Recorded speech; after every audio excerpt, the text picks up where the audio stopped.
Hey class, let's just take a couple of minutes to look at Chapter 3, which is about the state of Texas in the federal system.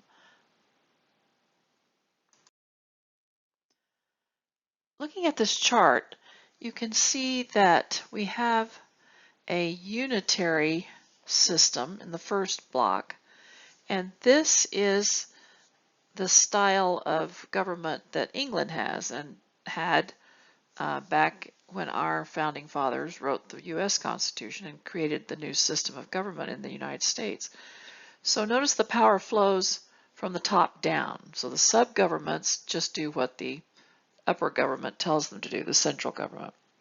Then you look over in the middle box called the confederal system of government.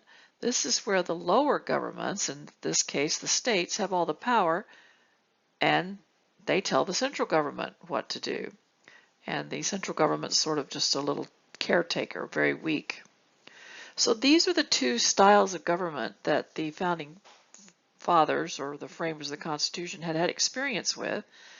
And when it came time to create the new government in the U.S., they did a genius thing. They took the strong points, the best part of both systems.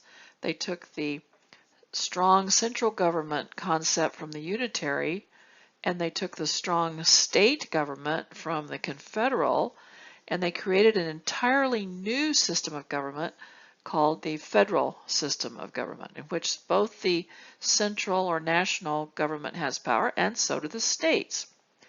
And so because both entities have power, we see some conflict sometimes.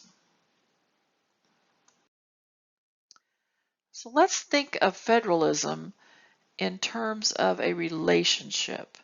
It's really a very simple concept, but it's played out in a complex way. But if you just think of it as a relationship, you have relationships with other people. Think about the relationships. And also keep in mind that no relationship is perfect, no relationship is without conflict. So in this constant back and forth between the states and the federal government, we have a thing called federalism. You have been seeing it played out right before our eyes during this pandemic as the federal government keeps saying that the states should take responsibility and the states keep saying, no, wait, the federal government should be taking more responsibility. So we have a conflict going on even now.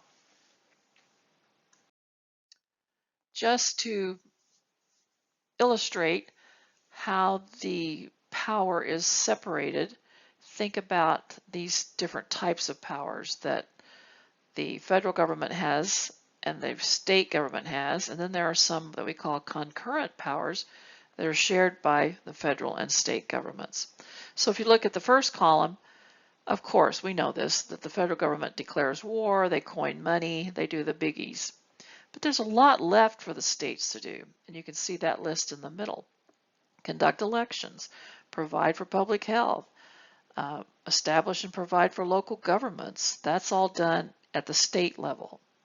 There are things that the state and federal government both do, and that would be things like borrowing money or levying taxes, establishing courts, and so forth.